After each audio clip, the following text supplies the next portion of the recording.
Ada orang bertanya kepada gurunya, wahai guruku, saya pengen mimpi Rasulullah, gimana jalan keluarnya? Kata gurunya, besok kamu datang ke sini. Datang akhirnya besok. Kemudian kata gurunya, kamu pengen ketemu sama Rasulullah? Iya. Sekarang kamu pergi ke satu tempat di laut, kemudian kamu mancing di sana. Kamu mancing. Setelah kamu dapat ikan banyak, di malam hari kamu makan. Sebelum kamu tidur kamu makan ikan sebanyak-banyaknya, tapi kamu jangan minum air.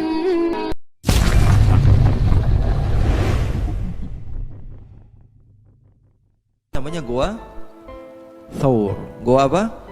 Thawr. Di dalam goa, cerita yang sudah masyhur, semua di antara kalian mungkin sudah mendengar bahwa Nabi Muhammad SAW bersama Sayyidina Abu Bakar, sebelum Sayyidina Abu Bakar masuk, sebelum Rasulullah masuk, Sayyidina Abu Bakar mengatakan, biar saya duluan yang masuk ya Rasulullah. Kenapa? Karena saya takut ada binatang yang mengganggu kamu. Sehingga Sayyidina Abu Bakar melihat ada beberapa bolongan, kemudian diambil baju Sayyidina Abu Bakar, dia buka. Daripada baju-baju Sayyidina Abu Bakar atau sorban Sayyidina Abu Bakar, dipotong-potong sehingga menutupi bolongan-bolongan yang ada. Faham? Ceritanya masyhur atau tidak? Sudah sering kita dengar atau tidak? Sehingga Sayyidina Abu Bakar mengatakan kepada Rasulullah, ya Rasulullah silahkan masuk. Sayyidina Abu Bakar duduk, Rasulullah tidur di pangkuan Sayyidina Abu Bakar. Ternyata di kaki Sayyidina Abu Bakar masih ada bolongan.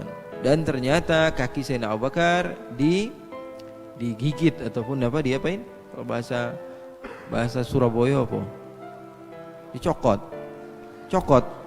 Kalau kata orang Sunda, cokot itu apa? Diambil. Sehingga berbisa kaki siapa? Kaki Sayyidina Abu Bakar. Dia pun menangis. Tapi dia tahan. Kenapa? Karena takut mengganggu Rasulullah SAW yang sedang beristirahat. Sehingga Rasulullah SAW melihat Sayyidina Abu Bakar, karena apa? Dari tetesan keringat Sayyidina Abu Bakar sehingga terjatuh ke wajah Rasulullah. Bangun, ditanya kenapa, sehingga Rasulullah SAW obati Sayyidina Abu Bakar, dan seketika dari mukjizatnya Rasulullah SAW, Sayyidina Abu Bakar sembuh. Itu cerita yang masyhur yang sering kita dengar. Akan tetapi ikhwani akhwati, saya ingin menceritakan kepada kalian, sebagian ulama sejarah mengatakan bahwa kenapa ular itu menggigit Sayyidina Abu Bakar. Maka dikatakan ular pun berharap untuk memandang kepada wajah Rasulullah, tapi Sayyidina Abu Bakar menutupi tempat tersebut daripada pemandangan kepada Nabi besar Muhammad sallallahu alaihi wasallam. Jadi semua ingin memandang kepada Rasulullah, semua berharap untuk melihat kepada Rasulullah sallallahu alaihi wasallam, karena semua mencinta kepada Nabi besar Muhammad sallallahu alaihi wasallam. Jadi ikhwani, akhwati yang dimuliakan oleh Allah Subhanahu wa taala, poin yang ingin saya sampaikan kepada kalian itu saja. Kalau kalian ingin benar-benar mutaba'ah kepada Rasulullah SAW, harus cinta. Kalau pengen cinta kepada Rasulullah SAW, harus kenal. Tak kenal maka tak sayang. Ini kalau saya tanya kepada kalian semua, nenek kalian itu orang terdekat kalian atau bukan? Kakek orang dekat kalian atau bukan? Bapak orang terdekat kalian atau bukan? Ibu orang terdekat kalian atau bukan? Kalau saya tanya sekarang, neneknya Rasulullah namanya siapa? Fatimah binti Fatimah binti Amr bin A'id al-Makhzumiyah. Barakallahu fiki. Kalau saya tanya sekarang, Wahab punya istri, berarti neneknya Rasulullah. Ibunya Aminah, siapa namanya?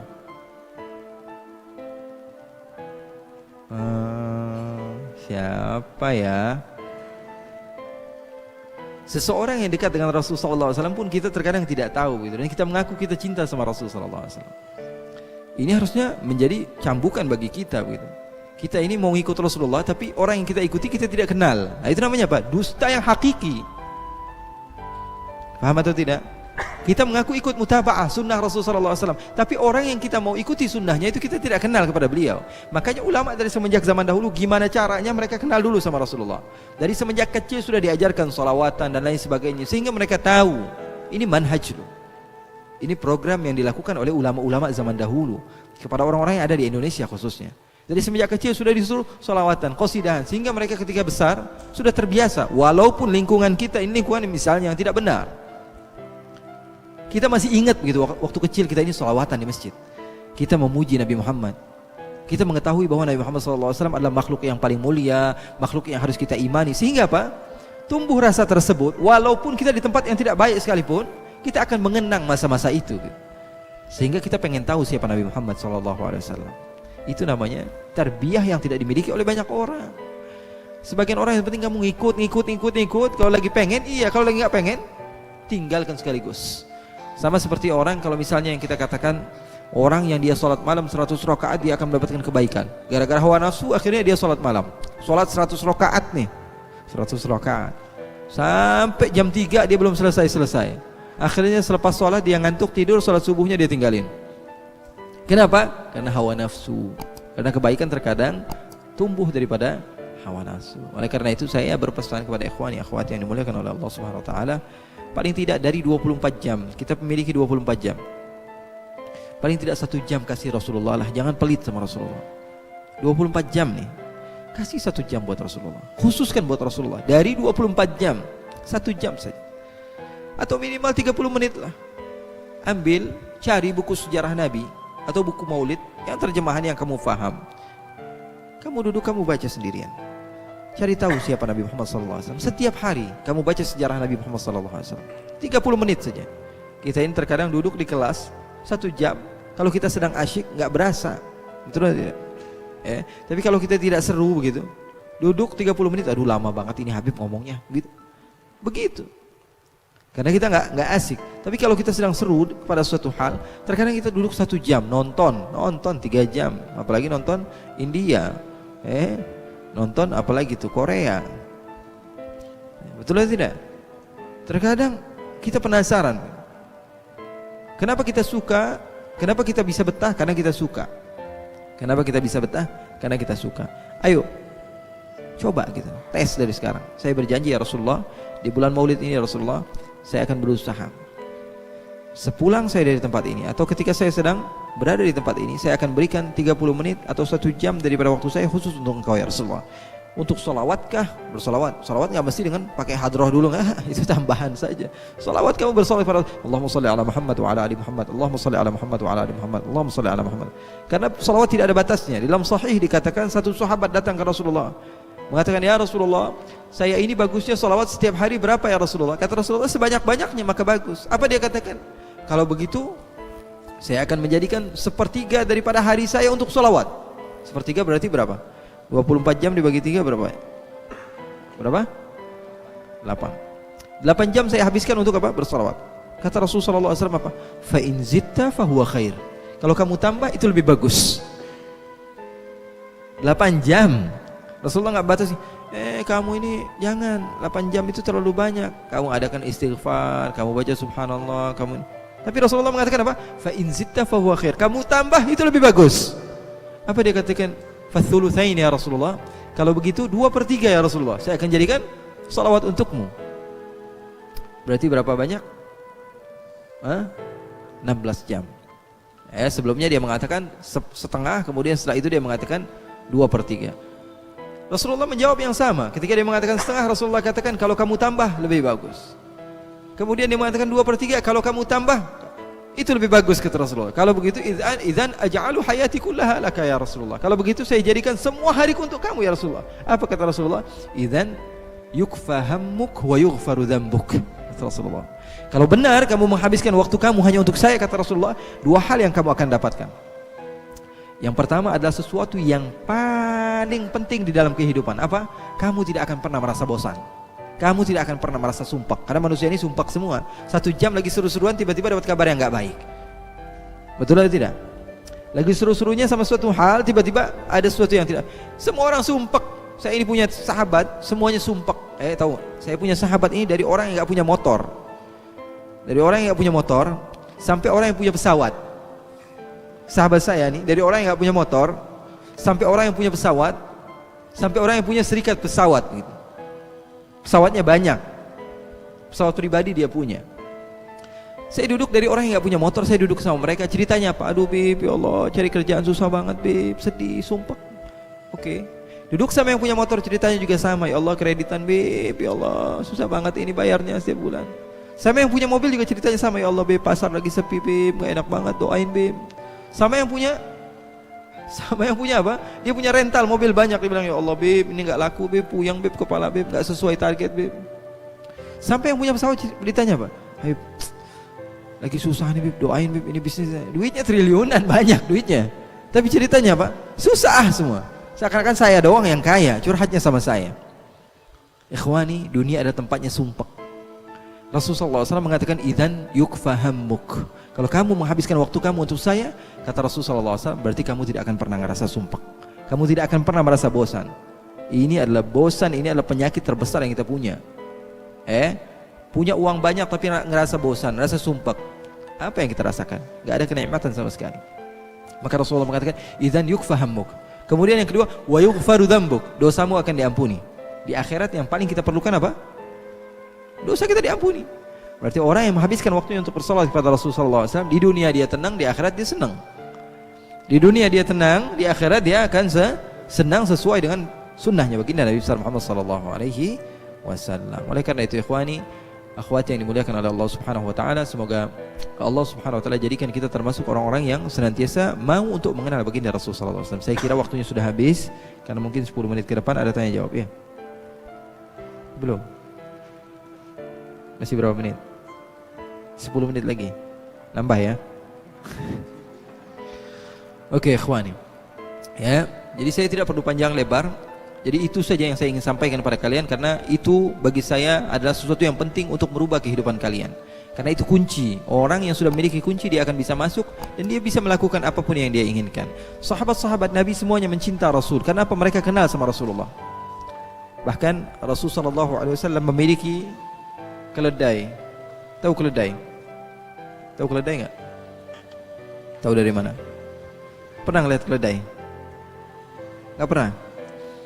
Keledai itu binatang seperti kuda, dia lebih kecil. Tapi aneh binatang ini. Saya dulu di Hadramaut pernah belajar di Yaman. Saya kuliah S1 saya di Yaman. Ya, sebagian sahabat-sahabat saya mungkin yang ngisi kajian minggu lalu, Habib Muhammad bin Anis itu bareng sama saya di sana. Tapi dia mondok ya, masya Allah dia. Kalau saya kuliah di sana, jadi saya lebih bebas gitu, keluar ke beberapa tempat. Di asrama saya, di depan asrama ada keledai. Nah, keledai itu apa? Keledai itu binatang yang aneh. Binatang yang kalau dia itu kita suruh belok kanan, dia ke kiri. Bodohnya luar biasa. Na'udzubillah min dzalik. Kalau kita suruh ke kiri, dia ke kanan. Ya, ngasih sen kanan, dia ke kiri. Itu keledai. Keledai kalau kita suruh maju, dia mundur. Kalau kita suruh mundur, dia maju. Keledai itu makhluk yang aneh, makhluk Allah yang aneh. Kalau dia sudah mengeluarkan suaranya, inna lillahi wa inna ilaihi raji'un. Malam-malam nih kalau dia sudah teriak, dia nggak teriak aja udah jelek banget suaranya. Sama seperti orang yang lagi muntah gitu. Ini suara keledai kayak orang lagi muntah gitu. Ya, kita kadang-kadang sumpek dengar suaranya. Bahkan Allah Subhanahu wa taala katakan dalam Al-Qur'an, inna ankaral aswat la sautul hamir. Bahkan Allah mengatakan dalam Al-Quran, sungguhnya suara yang paling terburuk adalah suaranya keledai. Bayangkan. Jadi kan makanya orang Arab tuh kalau misalnya lagi sumpah sama orang panggil ya himar, hei keledai gitu. Karena nggak ada lagi ya makhluk Allah Subhanahu wa taala yang aneh seperti itu. Keledai Rasulullah SAW memiliki keledai.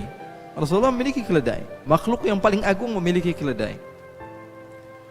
Rasulullah SAW beri nama keledai tersebut dengan nama Ya'fur. Apa namanya? Ya'fur. Karena Rasulullah SAW apapun yang Rasulullah miliki, Rasulullah kasih nama. Rasulullah kasih nama. Contoh, Rasulullah SAW memiliki satu tempat wadah, di situ ada apa? Ada siwaknya, ada cermin, ada segala macam, itu dikasih nama semua. Rasulullah SAW memiliki apa? Keledai dikasih nama, unta dikasih nama. Rasulullah SAW memiliki pedang dikasih nama. Rasulullah memiliki baju dikasih nama. Rasulullah suka ngasih nama. Makanya saya juga di rumah itu, kamar-kamar rumah saya kasih nama semua. Rumah saya ada beberapa kamar saya kasih nama. Ada satu nama kamar Malaysia, satu kamar Singapura, satu kamar. Jadi kalau ada orang datang, kalau lagi saya sumpek gitu, Abuya di mana, Habib di mana? Lagi di Singapura. Bohong nggak kira-kira? Dikasih nama. Rasulullah SAW memberikan nama. Saya nggak ngajarin bohong ya. Nanti habis ini semuanya ngasih nama lagi. Nabi Muhammad SAW memiliki keledai namanya Ya'fur. Keledai tersebut adalah keledai yang senantiasa bersama Rasulullah SAW. Bahkan katanya, kalau Rasulullah sedang memerlukan Sayyidina Abu Bakar, keledai itu tahu gitu. Datang ke rumah Sayyidina Abu Bakar, kepalanya diketok-ketokin ke pintu rumah Sayyidina Abu Bakar. Sayyidina Abu Bakar buka, oh ada Ya'fur, berarti Rasulullah manggil saya. Rasulullah datang. Dia pun datang kepada Rasulullah SAW. Sayyidina Umar pun begitu, Sayyidina Uthman, Sayyidina Ali. Sehingga wafatnya Rasulullah SAW ketika Rasulullah SAW intaqala ila rafiqil a'la. Rasulullah SAW berpindah Maka apa yang terjadi? Ya'fur ini dia, apa yang dia lakukan? Dia muter-muterin kota Madinah. Dia keliling ke sana kemari. Dia seperti orang yang bingung, seperti orang yang gila. Kenapa? Karena dia sudah kenal sama Rasulullah. Tiba-tiba orang yang dia kenal sudah tidak ada bersama dia. Apa yang dia lakukan? Dia cari satu sumur, kemudian dia masukkan dirinya ke dalam sumur. Karena dia sudah tidak kuat lagi hidup tanpa Nabi besar Muhammad SAW. Keledai. Bahkan Rasulullah SAW memiliki unta yang bernama Duldul. Unta Rasulullah namanya siapa? Duldul. Kalau kamu pecinta, apapun yang bersangkut berhubungan dengan orang yang kamu cinta, kamu akan kenal. Bapaknya dicari tahu, kerjanya apa, ibunya siapa, dia orangnya mana, orang asli mana. Itu kalau orang bercinta begitu. Nabi Muhammad SAW memiliki unta namanya siapa? Duldul. Unta ini juga sama. Ketika Rasulullah SAW wafat, intaqala ila rafiqil a'la, apa yang dilakukan oleh unta tersebut? Dia tidak mau makan, dia tidak mau minum, dia tidak mau keluar dari kandangnya, sehingga dia pun kurus kemudian mati, kemudian wafat. Ini adalah makhluk-makhluk yang bagi kita tidak memiliki akal, tapi mereka memiliki cinta. Bahkan di dalam sahih, Nabi Muhammad SAW memiliki apa? Memiliki mimbar. Rasulullah SAW memiliki mimbar. Yang dulunya Rasulullah SAW berpegang kepada pohon kurma. Yang Rasulullah SAW senantiasa menyandar kepadanya. Kemudian dibuatkan mimbar. Ketika Rasulullah SAW sedang berceramah, mimbar tersebut ataupun pohon yang biasanya Rasulullah SAW bersandar kepadanya menangis. Bukan hanya Rasulullah yang mendengar, tapi semua orang yang hadir mendengar. Sehingga Rasulullah SAW turun daripada mimbarnya, lalu dipeluk oleh Rasulullah SAW. Lalu Rasulullah meneruskan khutbahnya, dan Rasulullah mengatakan, kalau saja saya tidak peluk dia dan saya katakan bahwa tempat dia adalah di surga, maka kalian, anak cucu kalian akan mendengar rintihannya sampai hari kiamat. Kenapa? Karena sudah kenal. Jadi ikhwani, akhwati yang dimuliakan oleh Allah Subhanahu wa taala, ya, pesan saya itu saja. Kenali Rasulullah. Kenali Rasulullah. Kalau sudah kenal pasti cinta. Kata Imam Al-Ghazali, beliau mengatakan umumnya orang itu bisa cinta sama orang lain karena apa? Ketampanannya. Betul atau tidak? Suka sama cewek biasanya karena apa? Pertama, faktor cantik, karena mata kadang nipu. Cewek juga suka sama cowok misalnya gara-gara apa? Gara-gara tampannya dia. Bayangkan Nabi Muhammad ini nggak ada yang lebih tampan dari Nabi Muhammad. Gimana nggak suka orang? Katanya bukankah Nabi Yusuf itu lelaki yang begitu tampan sehingga apa? Perempuan-perempuan itu berkumpul, kemudian ketika melihat wajahnya mereka memotong tangan mereka, bukan apel yang mereka potong. Maka dikatakan wa sahbu Zulaikha law ra'ayna jabinahu la atharna taqti'ul qulubi 'ala al-aidi. Kalaupun sahabat Zulaikha itu dihidupkan lagi oleh Allah Subhanahu wa taala, kemudian dihadirkan pisau dan apel di hadapan mereka, maka ketika Rasulullah SAW keluar, hati mereka akan terpotong-potong sebelum mereka memotong tangan mereka. Shallu 'ala Nabi Muhammad. Keindahan Nabi Muhammad SAW begitu luar biasa, sehingga sebagian orang itu kalau misalnya ketemu sama Rasulullah nggak bisa ngomong gitu. Ini sudah dicatat semua, mau ngomong apa di hadapan Rasul. Ketika di hadapan Rasulullah nggak bisa ngomong, sehingga ada seorang perempuan itu gemetar. Lagi ketemu sama Rasulullah nggak bisa ngomong begitu. Kata Rasulullah, ya miskinah, aliki bisakinah. Wahai perempuan, ketika Rasulullah SAW, kamu tenang saja, karena ibu saya ini sama seperti kamu, makan qadid, deng-deng begitu, sama. Kita ini nggak ada bedanya, kata Rasulullah SAW. Jadi faktor orang itu bisa cinta gara-gara apa? Ketampanannya. Nabi Muhammad SAW makhluk yang paling tampan. Yang kedua karena baiknya dia, biasanya mengeluarkan harta dan lain sebagainya. Nabi Muhammad SAW adalah orang yang paling terutama dalam masalah itu. Baca sejarah Nabi Muhammad SAW, kalian akan tahu. Nabi Muhammad bahkan pernah memberikan kepada seseorang jumlah bilangan kambing yang banyak, sehingga orang tersebut pulang ke kampungnya mengatakan aslimu aslimu fa inna Muhammadan yu'ti ata'a man la yakhshal faqr. Masuk Islam kalian semua, karena Muhammad saya datang pengen tanya tentang Islam, belum dijelaskan tentang Islam tapi saya dikasih ribuan kambing. Masuk, akhirnya satu kampung masuk Islam tanpa perlu ceramah Nabi Muhammad. Nabi Muhammad memberikan harta yang banyak. Di dalam riwayat dikatakan Siti Aisyah bercerita, Nabi Muhammad pulang daripada satu peperangan membawa harta yang banyak. Rasulullah bagikan. Waktu subuh Rasulullah bagikan, sampai datangnya waktu duhur belum selesai Rasulullah bagikan hartanya. Saking banyaknya harta baginda Rasulullah SAW. Rasulullah pulang, tanya sama Siti Aisyah, wahai Aisyah, makan apa kita siang ini? Kata Siti Aisyah, ya Rasulullah, dari pagi saya nunggu, siapa tahu kita ini dapat jatah daripada harta tersebut. Oh, kata Rasulullah, saya begitu asyik bagikan harta sehingga lupa rumah saya belum kebagian, kata Rasulullah. Kalau begitu bagaimana? Idzan nasum, kata Rasulullah. Kalau begitu kita puasa lagi, kata Rasulullah. Asik memberikan harta sehingga lupa kepada rumahnya sendiri. Itulah baginda Nabi Muhammad SAW. Keberanian. Biasanya orang tuh melihat, wah ini orang ini jawara nih, enak kalau dekat dia kita nggak perlu takut. Kalian tahu Umar bin Al-Khattab, sahabat Nabi, Beliau senantiasa mengatakan, kunna idza hamiyal watis ittaqaina bi Rasulillah. Kami ini kalau sedang perang, kemudian perang sedang berkecambuk, semua musuh maju ke depan, apa yang kami lakukan? Kami ngumpet di belakang Rasulullah. Ini Umar bin Al-Khattab yang dikatakan oleh Rasulullah SAW, idza salaka Umar fajjan illa wa salaka syaitanu fajjan akhar. Kalau Sayyidina Umar melewati satu gang, setan pasti cari gang yang lain. Apa kata-kata beliau? Beliau mengatakan, kami kalau perang sedang berkecambuk, kami ngumpet di belakang Rasulullah. Karena keberanian Rasulullah SAW. Pernah seorang namanya Rukana, dan saya kira waktunya udah habis ya. Gak apa-apa? Sudah. Wallahu a'lam bissawab. Semoga Allah Subhanahu wa taala jadikan pertemuan ini adalah pertemuan yang baik bagi kita semua, dan insyaallah kita pulang membawa ilmu. Pulang membawa ilmu. Itu yang saya harapkan. Dari setiap kajian saya jangan pulang hanya sekedar kita jumpa-jumpa, foto-foto biar nambah followersnya lah, nambah udahlah. Yang terpenting apa? Kita pulang dari satu kajian, satu majelis, pulang bawa ilmu. Itu yang saya harapkan. Pulang bawa ilmu. Insyaallah manfaat. Wassallallahu ala sayyidina Muhammadin walhamdulillahirabbil alamin. Baik, terima kasih Habib atas ilmu yang telah diberikan kepada kita semua. Selanjutnya saya akan membacakan pertanyaan dari jamaah sekalian. Di sini sudah ada beberapa pertanyaan yang masuk. Mohon maaf, kami akan membacakan hanya 3 pertanyaan saja karena mengingat waktunya sudah agak malam. Untuk pertanyaan yang pertama, Assalamualaikum ya Habib, saya hamba Allah dari Tuban. Alhamdulillah pada kesempatan hari ini bisa mengikuti pengajian Habib Ali. Saya ingin bertanya, setiap waktu dan setiap kali saya berbuat maksiat atau tidak berbuat, saya selalu ingat Allah. Apakah suatu hinaan bagi Allah apabila saya berbuat maksiat tapi mengingat Allah dan maksiat itu tetap saya lakukan?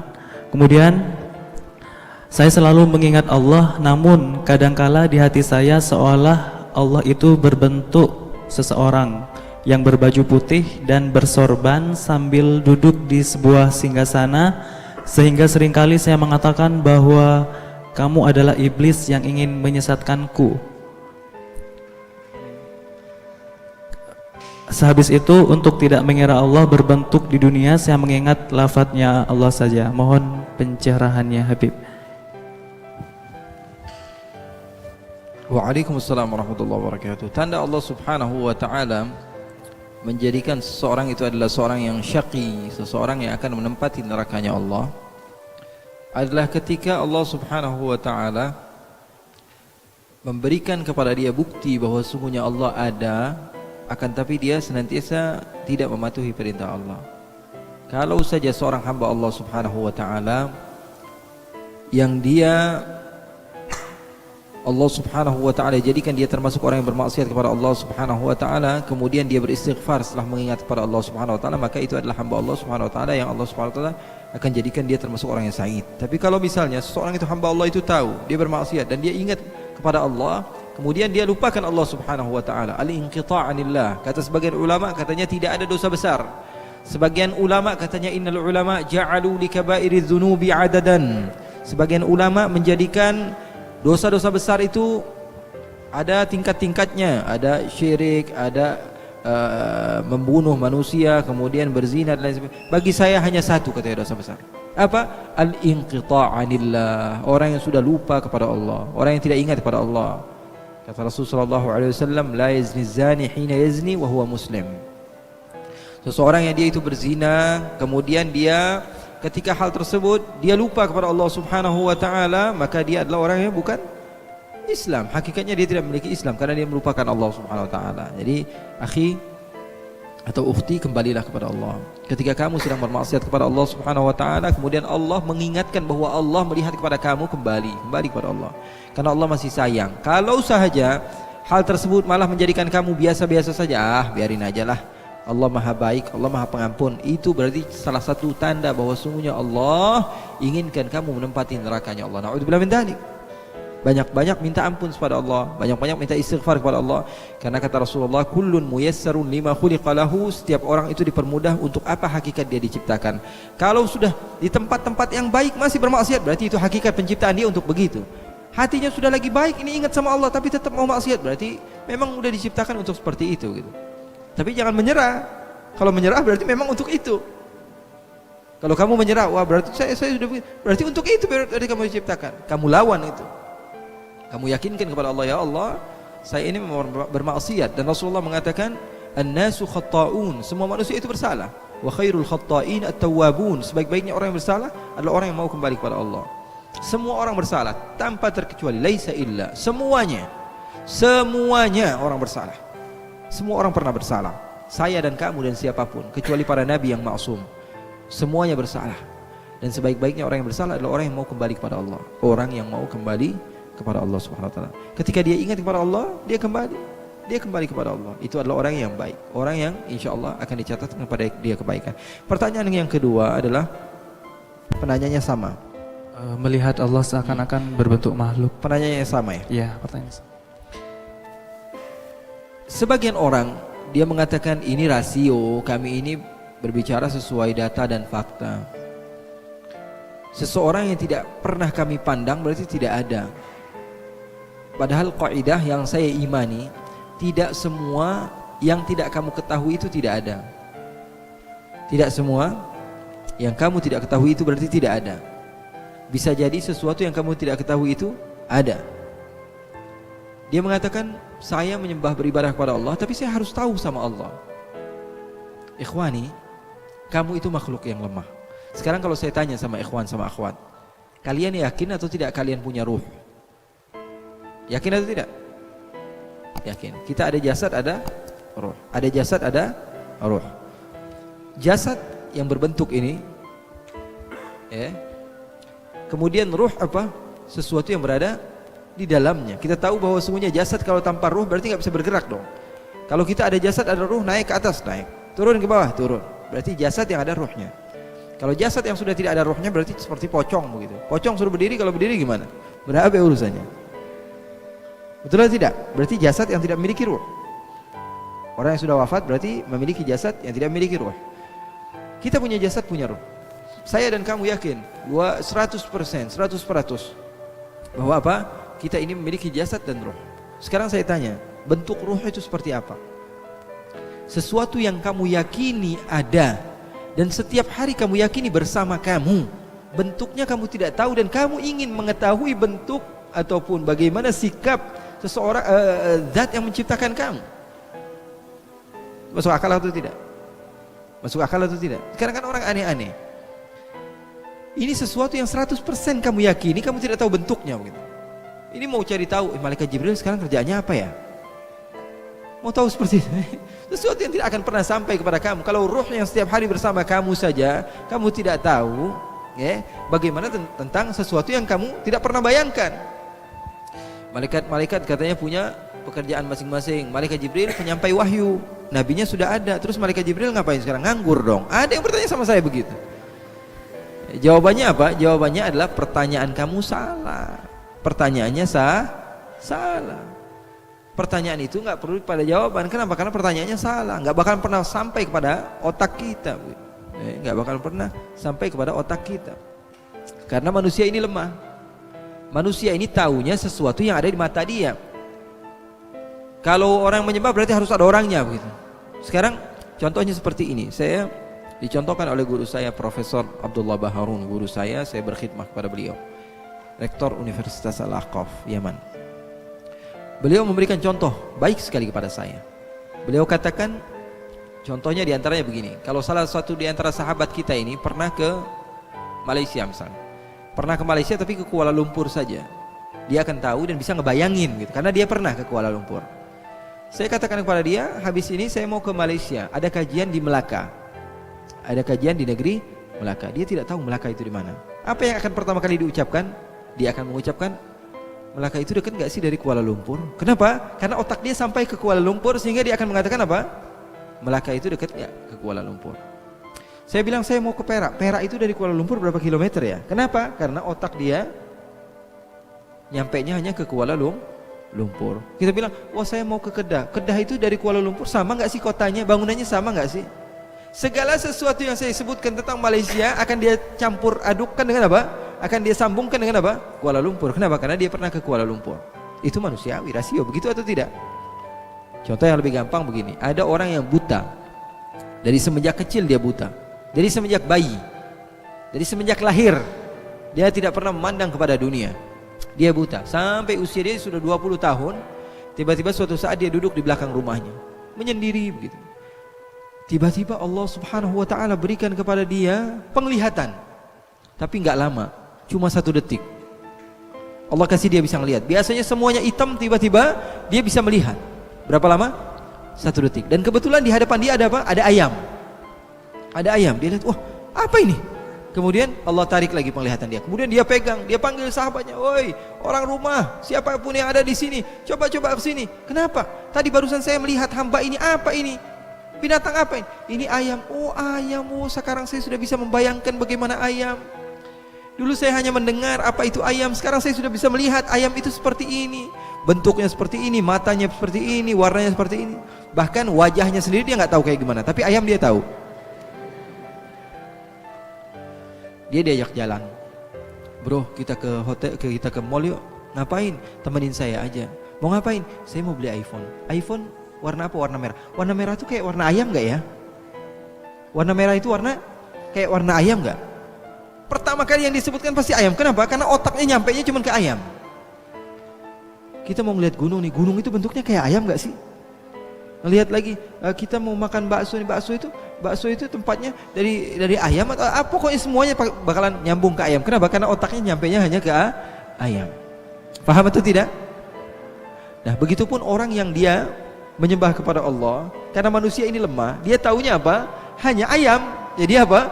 Dia kira orang itu kalau menyembah harus ada sesuatu. Itulah manusia.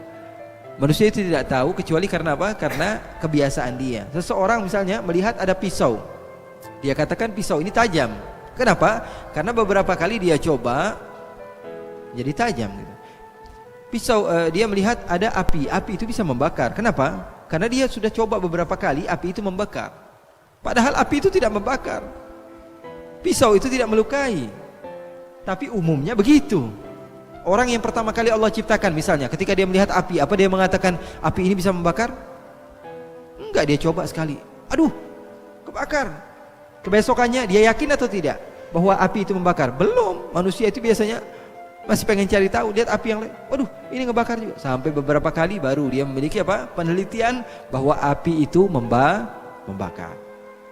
Tapi menurut penelitian manusia, buktinya apa? Nabi Ibrahim ketika masuk kebakar nggak? Enggak.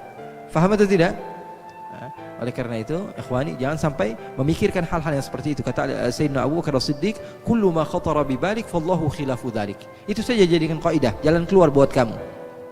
Kalau kamu memikirkan Allah, apapun tentang Allah, yakini bahwa Allah tidak sama dengan apa yang kamu pikirkan. Itu udah cakep tuh. Kaidah dari Sayyidina Abu Bakar As-Siddiq. Kullu ma khatara bi balik fallahu khilafu dzalik. Apa yang terlintas dalam hati kamu, pikiran kamu tentang Allah, yakinlah Allah bukan seperti itu. Allah jauh sekali daripada kesamaan tentang manusia. Okay. Baik, untuk pertanyaan yang kedua dan ketiga. Untuk pertanyaan yang kedua, Assalamualaikum Habib, apa yang bisa dilakukan sebagai anak muda akhir zaman agar membuat Rasulullah senang? Apa hanya cukup dengan hadir di majelis ilmu? Kemudian pertanyaan yang ketiga, amalan apa saja yang dapat dilakukan agar bisa bermimpi dengan Rasulullah SAW?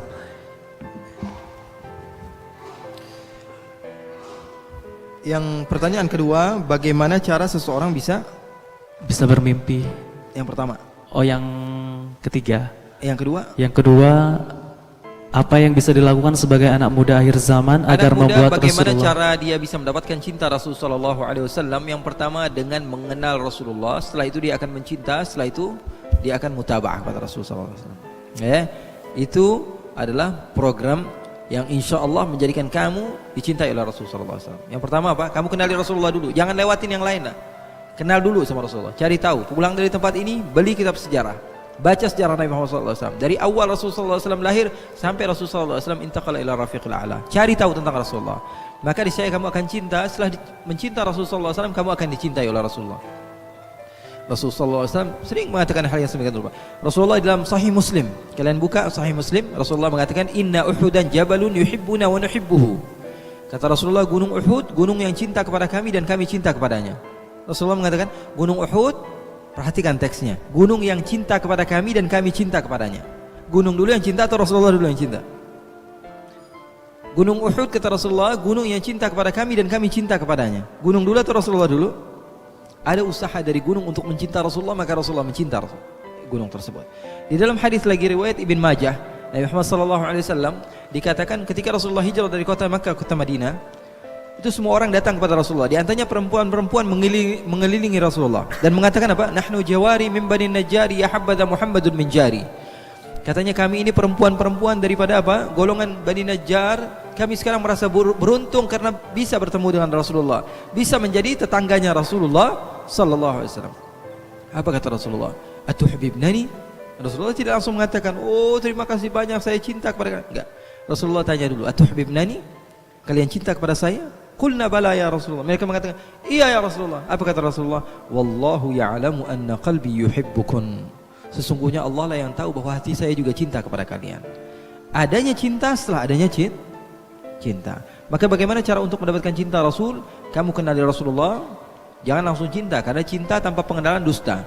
Kamu kenali Rasulullah SAW, setelah itu kamu cinta, setelah cinta kamu akan dicinta oleh Rasulullah SAW karena mutaba'ah kamu kepada Nabi Muhammad SAW.